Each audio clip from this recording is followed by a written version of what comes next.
What's going on YouTube? It's Kuma1921 here with my homie Garon Williams, multiple accomplisher, hooking it up with the spellbooks this weekend. He also obviously, as you can see with this mat, the top 64, this WCQ 2013. How was your matchups this weekend? I played 7 Swiss. I played 7 mirror matches, 1 Evil Swarm, 2 dragons. Okay. My losses came to 1 mirror and 1 dragon.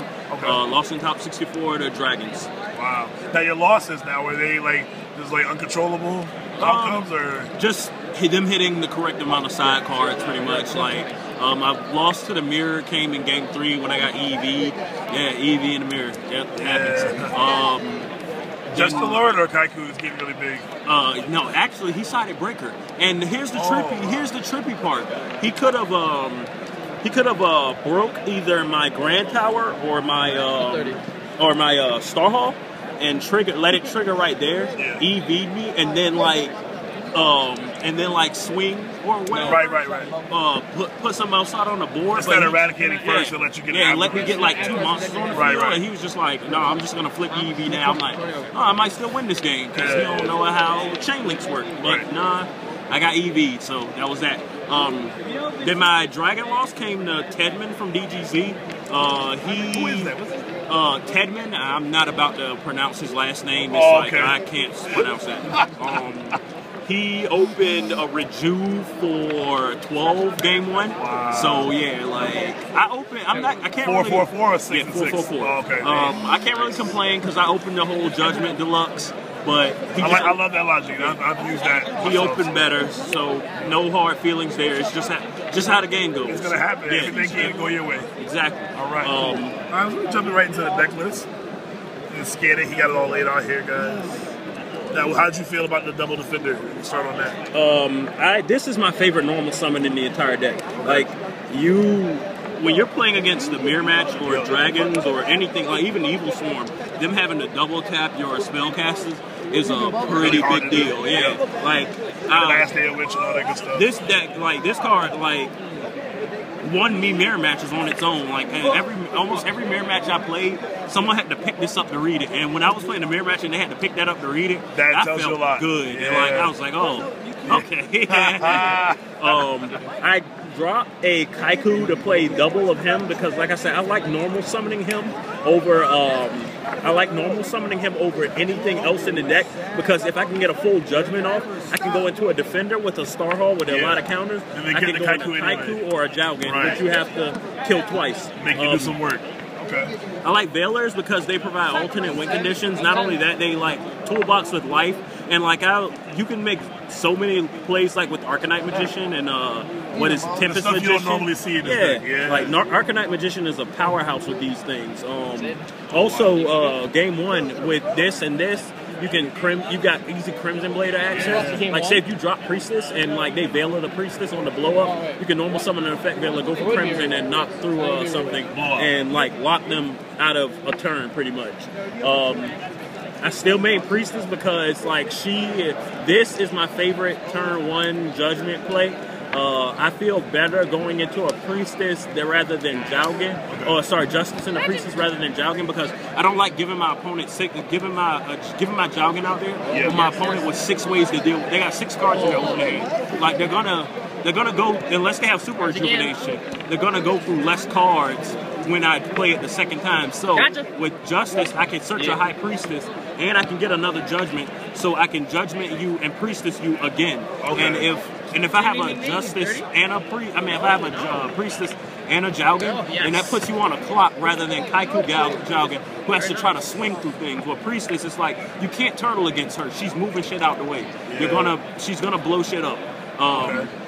Also, another thing I don't like going into Jowgen early is because if you go into Jowgen too early and you have to spellbook a life it back, he cuts off like Jowgen, like he cuts off judgment plays, like where you could be getting. So usually for your judgments, you always like using your special summon ability. Yeah. Basically, I think that's what probably like not only, of course, you add 3 to 4 cards to your hand on any given turn, but the fact that you get a monster that can do this, or this, you need that should be taken into consideration as well. It's like it becomes like the best. It's like probably like one of the best toolboxes in Yu-Gi-Oh! Like ever. Like the fact that you can do something like this is just absurd. Like an unkillable field. Judgment is now an unkillable field. That's crazy. That's sick. That's nice logic. Cool. Yeah. All right, so how many monsters? Like 14? 12. 12 monsters. 12 monsters. I don't count Veilers as monsters because I never do. I don't count Veilers as monsters. With this deck, I can't play more than 10 monsters. 10 like normal summons. Yeah. So I don't count the Veilers as monsters. Understood. Okay. Anything different about the spells than the normal? You got two fates? Yeah, I played 2 fates. Everything. Oh, I played 3 master. Yep. Because master is. It allows like extended plays. Like with you always like because if I run 3 crescent, the reason why I run 3 crescent is because I have to see it turn 1. If you don't see it turn 1, then it's normally dead. Given like outside of like maybe a full fate and a grand tower repetition during 1 turn, maybe it'll become live. But I don't want to gamble that with just 2, so I just run the full 3. And at worst, I can discard it. Like I can use a judgment search. Use my second judgment search to get the dead copies out of my deck and just throw them away, or I can just throw them away to Phoenix Swing Wind Blast here. I think one of the most I play 2 Wisdom. I know a lot of people only play 1, but this card defines your mirror match. Like I had 1 mirror match I played yesterday where the guy like was just completely leaning on me with 3 star holes, but all he had access to was Magician of Prophecies. And every turn he tried to get bold with those Magician of Prophecies, and like Wisdom just cut his nuts off. Huh? Yeah, I'm only playing 2 fates. I mean, I could easily go to 3, but I don't know where I would drop it. Like maybe I would drop It's easy to recycle the 2 if you're doing it right. Yeah, definitely. And so then, no heavy storm. Does that don't really need to play heavy storm anymore? No, I didn't miss it. Like I don't like heavy storm against the mirror, and I don't like heavy storm against dragons. Right. I feel that against the mirror. Okay, I know you can like clear Starhall, Fate, Wisdom, Tower, and all that when you play your heavy. But I honestly believe there's nothing that heavy storm can do that this card and this card can't. Well, I'm sorry, 1, 2, and Priestess can't. It's nothing that they can't. And I don't need to explain Heavy Storm versus Dragons. That's just not something I ever want to see. Those 4 traps were enough for you? 4 traps, yeah, these were enough for me. I don't like Bottomless Trap Hole because Bottomless Trap Hole after established board is just something I don't want to look at. Okay, that makes sense. Phoenix Wing Wind Blast is I think it's the most versatile. Against the 3. Yeah, because Wing Blast answers spell and traps. Like main Imperial Iron Walls. So why not Raigeki Break? Because like, if you hit the XY, well, I guess if you want to Wind Blast the Draco. You can't win. You can't Raigeki Break the Draco. Well, with tokens, but okay. Put tokens on the board. So this is 40? 40 cards complete. Also, I don't want to put maybe if I can make a play to Wind Blast a dragon, I don't want to put a dragon back in the grave. I'd rather like send it to the top of your deck. Okay. So you don't get to see a new draw. Yeah. Like old school, okay. You said it's 40, right? Yeah, it's complete 40. I can't play more than 40 in this deck. Like this is the one deck I can't touch over 40 cards. Okay. Then I have my extra deck, which is pretty much when I use Dachi, Daigusto Phoenix, Shining Elf, Abyss Dweller, Maestro, Dire Wolf, Gem Knight Pearl. Allied Justice Catasta, TG Hyper. I actually did get to summon that one time. Really? Yeah, I had to. Been a long time. Yeah, I had to like use a Veiler and a Kaiku to summon it, and then I had to life the Kaiku back and put game on the board. Tempest Magician. Like I've won a lot of testing games with burn damage. Just from the Starhawk, same as Arcanite Magician. Then there's Black Rose. I played Colossal Fighter was the last minute decision, just in case like I had an opponent who Crimson Bladed me out of fear of a Priestess drop, and I was able to like Veil it a Priestess. Like next turn I could follow up with like a Colossal Fighter, crash into their guy, like and then and then bring their Crimson back. Then there's Scrap Dragon and there's Crimson. Okay, sick man. That's what's up. My side is 2 Tsukiyomi. I could probably cut one of these because I only sided one of them. Like I only ever sided one the entire weekend, except the one match I played Evil Swarm because I felt he was going to side Thunder Kings against me. That was the one time I only sided 2. Every other time I side 1 for the mirror because I want to turn down Kaiku, and there's like little they can do about it. Yeah.